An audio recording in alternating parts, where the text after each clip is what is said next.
Ela está sentada com os braços cruzados, inclina-se para trás na cadeira e balança lentamente para frente e para trás. Quando o juiz fala, ela não olha para ele. Ela olha para o lado, para baixo na mesa, para cima no teto. Quando o intérprete começa a traduzir, ela o interrompe e diz que já sabe, que não precisa ouvir, que podem parar. O promotor faz uma pergunta simples. Ela não responde. Em vez disso, diz que está com sede. Que quer algo para comer. Que não se sente bem. Quando lhe dão água, ela dá um gole, coloca o copo na mesa, e começa a falar de algo completamente diferente. Quando o psiquiatra descreve seus delírios, ela balança a cabeça e sorri, como se fosse sobre outra pessoa. Quando o nome da vítima é mencionado, ela permanece na mesma posição. Nenhuma reação, nenhuma mudança. Ela olha para as próprias mãos e começa a mexer nas unhas. Lola Davie tem 12 anos e vive com sua família em um prédio de apartamentos na Rue Manan, no 19º arrondissement de Paris. A área fica exatamente ao lado do Parque des Buttes-Chaumont, um bairro densamente construído com escolas, pequenas lojas e edifícios residenciais onde muitas famílias vivem há gerações. O prédio é um edifício parisiense clássico com pátio interno, escadas e áreas de armazenamento no porão compartilhadas pelos moradores. Lola estuda no College Georges Brassens, a alguns quarteirões de distância. Ela vai e volta da escola a pé, pelo mesmo caminho todos os dias. É uma área que ela conhece, um bairro por onde ela circula sem companhia, uma casa a qual ela retorna por rotina. Nada em seu cotidiano foge do comum. Na sexta-feira, 14 de outubro de 2022, Lola termina a escola à tarde. Ela deixa o colégio junto com outros alunos e segue em direção à casa. É dia. As pessoas circulam pela área, o trânsito é intenso. Não há nada que se destaque em seu comportamento, nada que indique que ela esteja preocupada ou estressada. Ela está a caminho de casa, como sempre. As câmeras de vigilância na entrada do prédio registram sua chegada. Ela não está sozinha. Uma mulher adulta entra com ela. A mulher não é alguém que a família conheça. Não é vizinha, nem amiga, nem parente. Ela não faz parte do círculo da família. Elas são vistas entrando pelo portão, passando pelo interfone, entrando na escada. Esta é a última observação confirmada de Lola com vida. Quando ela não sobe para o apartamento, a família reage rapidamente. Isso não é normal. Lola normalmente chega em casa direto. Ela normalmente dá notícias. Ela normalmente não fica fora. Os pais começam a procurar no prédio. Eles descem pela escada, olham nos depósitos do porão, no depósito de lixo, nos corredores que passam sob o prédio. Eles chamam, eles procuram, eles percorrem as áreas comuns. Ao mesmo tempo, a polícia é acionada. Uma operação de busca é iniciada no prédio. As escadas são revistadas. O porão é revistado. As áreas de lixo são verificadas. Nenhum vestígio de Lola é encontrado. Não há nada que indique que ela tenha saído do prédio novamente. As imagens de vigilância mostram apenas o que já é conhecido. Ela entrou. Ela nunca saiu. Durante a noite, a busca continua dentro e ao redor do prédio. A polícia interroga os moradores, verifica acessos, assegura as imagens das câmeras.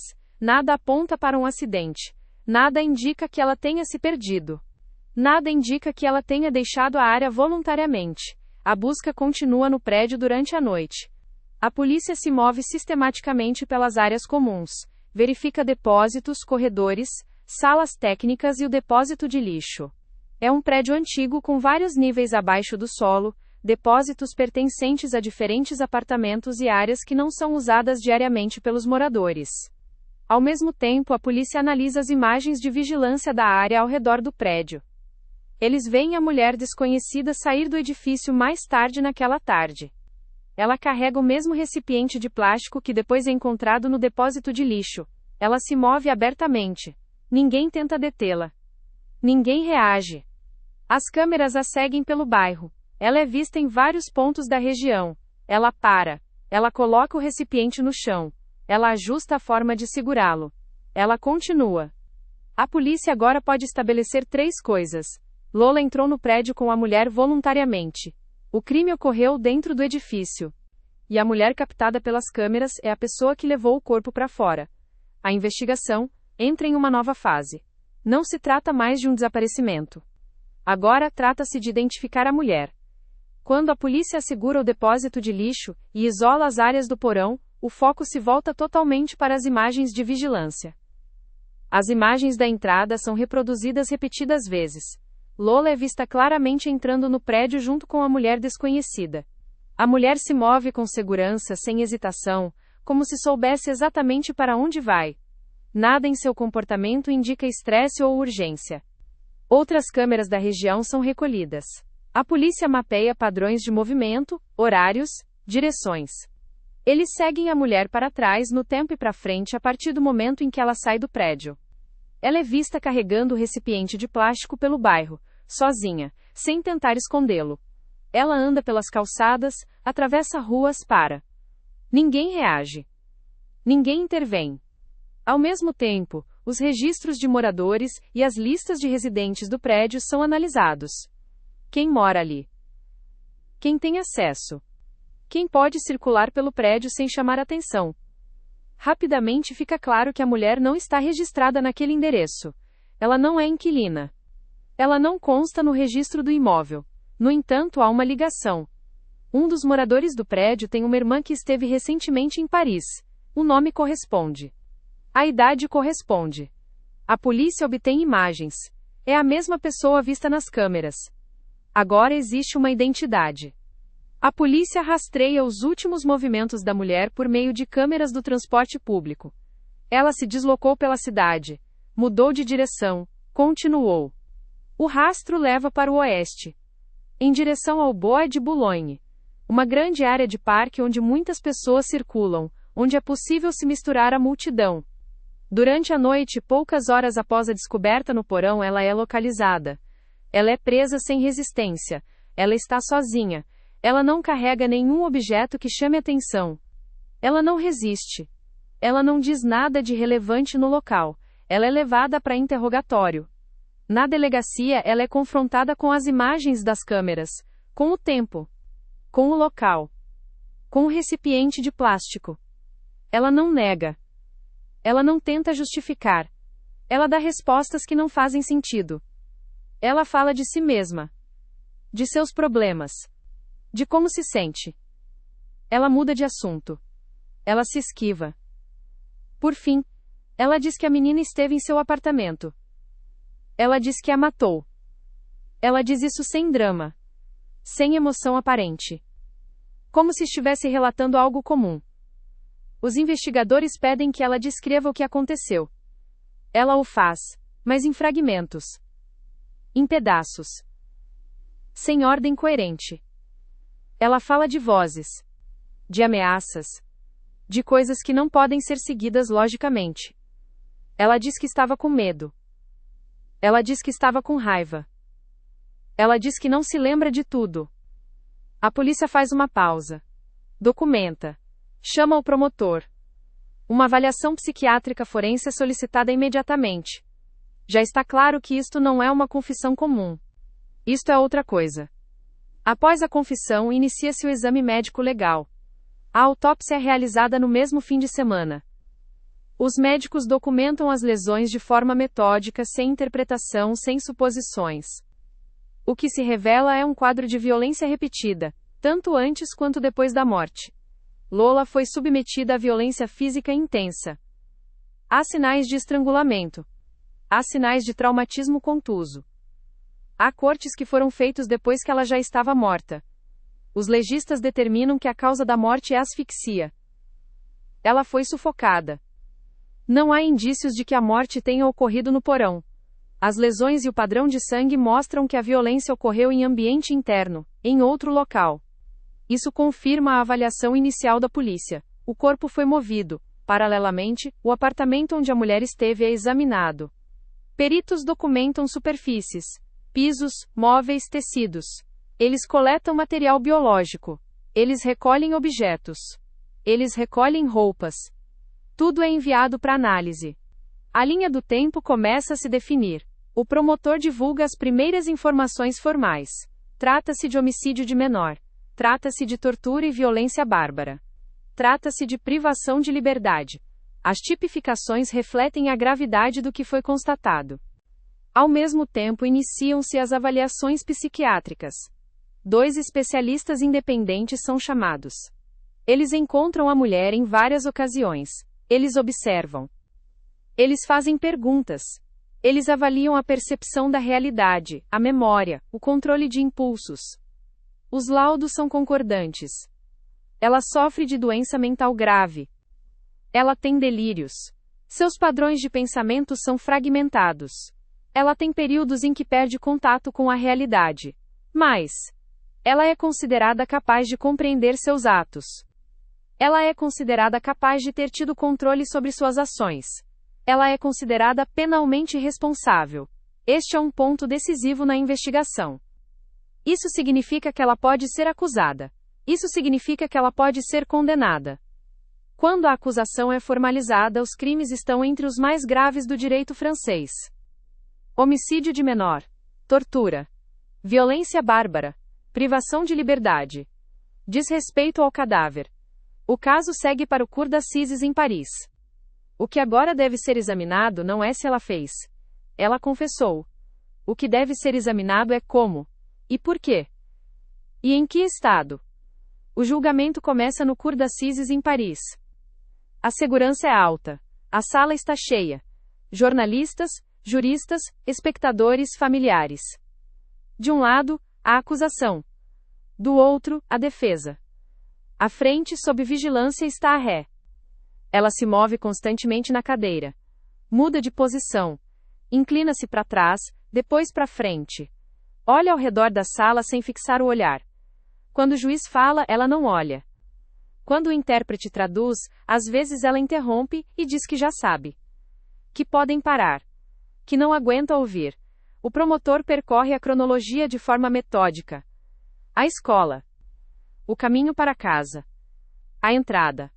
As imagens das câmeras. O apartamento. O recipiente de plástico. O trajeto pelo bairro. Cada ponto é ligado à prova técnica. Cada afirmação é sustentada por imagens, horários, depoimentos. A ré reage pouco. Quando seu nome é mencionado, ela olha rapidamente. Quando o nome da vítima é dito, ela permanece na mesma posição. Nenhuma reação visível. Ela começa a mexer nas mãos. Nas unhas. Na manga. Quando os investigadores depõem em juízo, descrevem as conversas com ela. Como ela respondia sem coerência. Como desviava das perguntas. Como começava a falar de si mesma, de suas necessidades, de seus problemas. Como mudava de assunto quando pressionada. Os psiquiatras são ouvidos. Eles apresentam suas avaliações. Os delírios.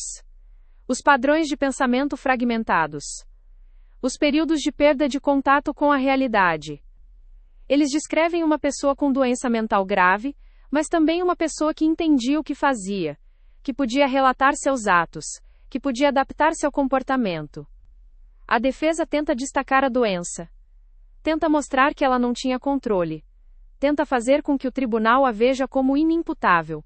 O promotor enfatiza o oposto. O planejamento. Os deslocamentos. As decisões. As ações antes e depois. O fato de ter tentado ocultar. O fato de ter se deslocado pela cidade. O fato de ter agido. Os juízes escutam. Tomam notas. Fazem perguntas. Durante o julgamento, a ré às vezes diz coisas diretamente, sem contexto. Sobre como é tratada. Sobre como se sente. Sobre estar cansada. Sobre estar com fome. Às vezes ela ri brevemente sem relação com o que foi dito. Às vezes fica em silêncio por muito tempo. Não são explosões. Não é drama. É ausência. Quando o promotor encerra sua exposição, ele o faz em voz baixa. Com palavras medidas. Com formulações diretas. Ele fala de uma criança que voltava da escola. De uma casa que deveria ser segura. De uma adulta que se aproveitou disso. A defesa responde com a doença. Com o histórico. Com o tratamento anterior. Com os colapsos. Com o caos. O tribunal suspende a sessão. Todos deixam a sala. A ré permanece sentada por um momento, se move na cadeira, olha ao redor, como se não entendesse completamente que é uma pausa. A ré se chama Dabia Ben-Kired. Ela tem 24 anos quando comparece ao tribunal. Ela nasceu na Argélia e veio para a França quando criança com sua família. Sua infância foi marcada por mudanças frequentes, moradias temporárias e falta de estabilidade, tanto social quanto prática. Ela viveu longos períodos com parentes, às vezes com conhecidos, às vezes sem endereço fixo, e nunca teve um emprego contínuo ou uma base de sustento estabelecida. No momento do crime, ela não está registrada no endereço onde Lola vive, mas tem acesso ao prédio por meio da irmã, que mora no local. É por essa ligação que ela circula no edifício sem chamar atenção, sem ser impedida pela portaria ou pelos vizinhos. Ela não faz parte do cotidiano dos moradores, mas também não é uma figura totalmente desconhecida no ambiente. Nos anos que antecederam o assassinato, há registros de contatos recorrentes com o sistema de saúde. Ela procurou ajuda por problemas psicológicos em várias ocasiões, foi internada, recebeu alta, faltou a acompanhamentos e depois retornou. Os prontuários descrevem períodos de delírios, confusão e pensamento fragmentado, com dificuldade para manter raciocínio coerente e se orientar em conversas. Há anotações sobre comportamento agressivo contra profissionais de saúde e situações em que foi percebida como ameaçadora, o que em alguns casos levou a decisões de internação psiquiátrica involuntária. Em um episódio vários anos antes do crime, ela é detida após se comportar de forma violenta em uma instituição de saúde, e é então considerada em estado psicótico. Ela é internada, tratada e posteriormente liberada. Depois disso, o padrão de instabilidade continua, com períodos de contato com o sistema de saúde seguidos de interrupções, desaparecimentos e retornos. Nunca se estabelece uma continuidade de tratamento a longo prazo. Não há condenações anteriores por crimes graves de violência, não há denúncias conhecidas de abuso infantil, e não há vínculos documentados com a vítima ou sua família antes do dia em questão. Ela não aparece nos registros policiais como uma pessoa com histórico violento, e não há nada que indique que tivesse qualquer relação com Lola antes de 14 de outubro. Sua situação de vida no momento do crime é descrita na investigação como irregular e fragmentada. Ela não tem residência fixa, circula entre diferentes endereços, dorme às vezes com parentes, às vezes com conhecidos, e às vezes em alojamentos temporários. Ela não tem rotinas fixas, nem pontos de referência claros no cotidiano, nem uma estrutura social estável. Sua situação financeira é incerta, e ela fornece informações contraditórias sobre como se sustenta. Nos interrogatórios após a prisão, o mesmo padrão aparece. Ela tem dificuldade em relatar seus movimentos de forma coerente, mistura cronologias, muda de assunto e frequentemente responde a perguntas que não foram feitas. Quando é pressionada por detalhes, as informações mudam, e quando é solicitada a explicar contradições, ela desloca o foco para suas próprias experiências e seu próprio estado. A relação com a irmã é descrita de maneiras diferentes, às vezes como próxima, às vezes como conflituosa, às vezes como inexistente. As avaliações psiquiátricas mostram uma pessoa com doença mental de longa duração, marcada por delírios, ideias de perseguição e períodos de perda de contato com a realidade. Ela descreve experiências de se sentir ameaçada, observada e perseguida, situações que não podem ser confirmadas por mais ninguém. Ao mesmo tempo, as avaliações mostram que ela é capaz de se orientar em ambientes, planejar seus deslocamentos, mover-se pela cidade, usar transporte público e tomar decisões práticas no cotidiano. É exatamente essa combinação que aparece em todas as avaliações: um mundo interior fragmentado, mas uma funcionalidade externa preservada. Doença mental, mas ao mesmo tempo capacidade de agir de forma direcionada. Confusão no pensamento, mas estrutura na ação. No tribunal, isso se torna evidente. Ela consegue acompanhar as audiências por longos períodos e de repente perde o foco, fica inquieta ou interrompe sem contexto. Ela pode responder claramente a uma pergunta e no momento seguinte falar de forma desconexa. Ela retorna frequentemente ao próprio estado, às próprias necessidades e à própria situação, enquanto as referências à vítima permanecem raras e breves. É essa pessoa que o tribunal tem agora diante de si. Um indivíduo com doença mental grave documentada, uma vida marcada por instabilidade e falta de continuidade, mas também com capacidade preservada de planejar, se deslocar e executar ações. É nesse campo de tensão que o tribunal deve agora tomar sua decisão. Quando Dabia Ben-Kered recebe a palavra no tribunal, as respostas raramente seguem as perguntas. Ela fala longamente, mas sem direção clara, muda de assunto e retorna constantemente ao próprio estado. Às vezes começa a responder ao que foi dito, interrompe a si mesma, e muda de tema no meio da frase.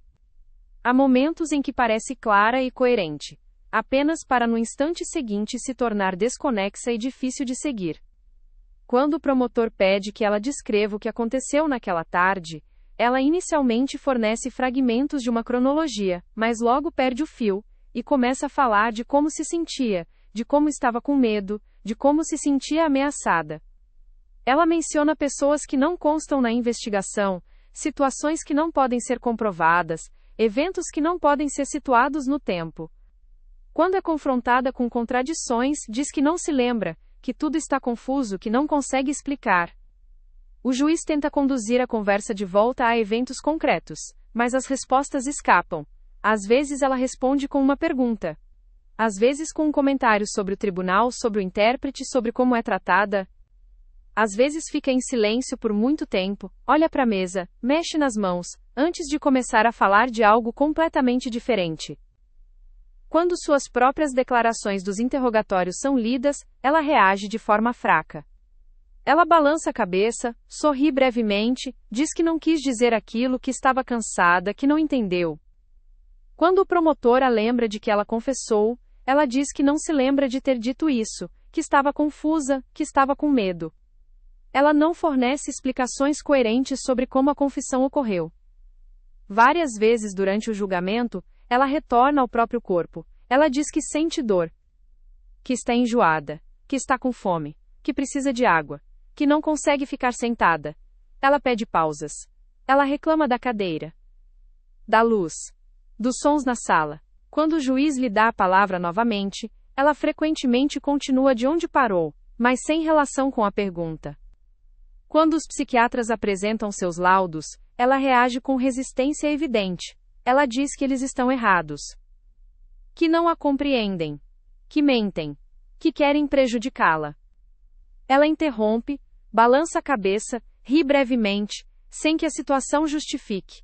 Quando o juiz pede que ela deixe os especialistas falarem, ela permanece sentada, mas se move inquieta, muda de posição, olha para o lado.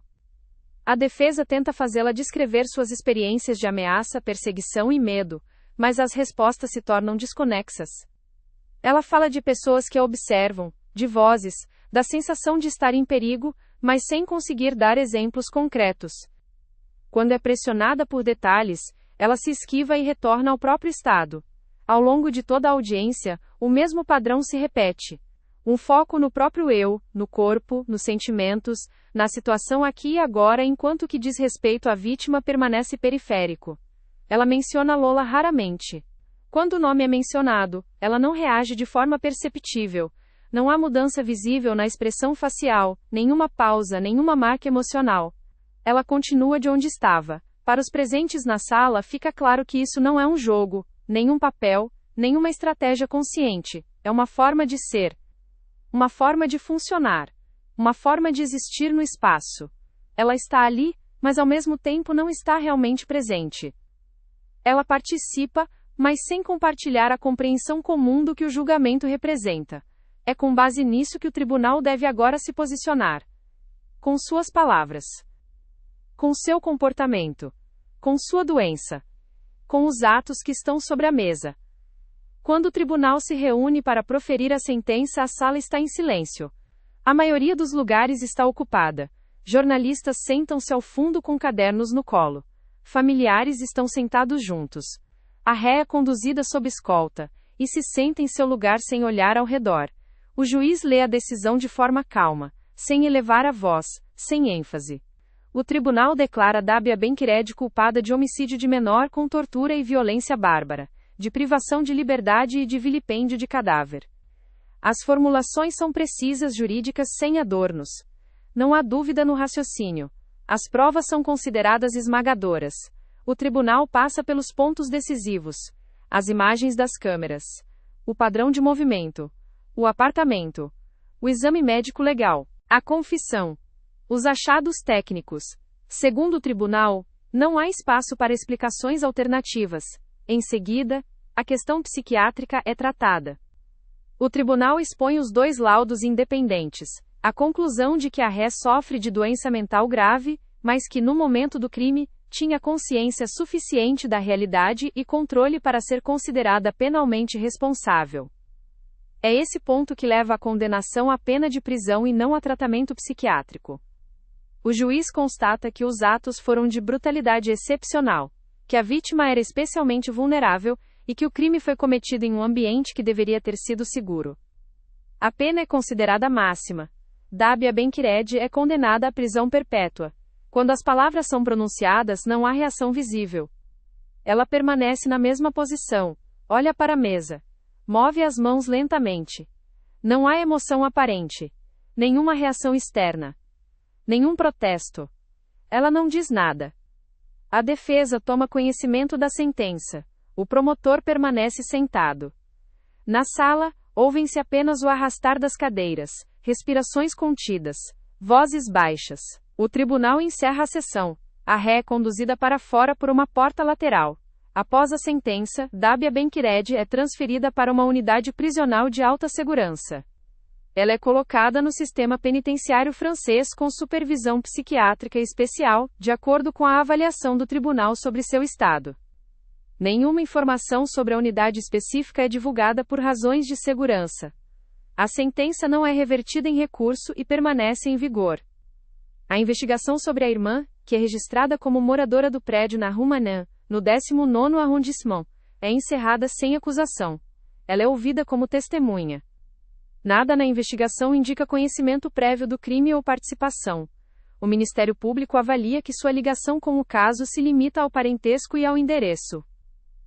Mais tarde surge a informação de que o pai de Lola morreu de um ataque cardíaco. Especula-se que o estresse e a dor relacionados à morte da filha possam ter sido um fator contribuinte. Lola David tinha 12 anos, uma vítima aleatória que nunca teve a chance de se tornar adulta.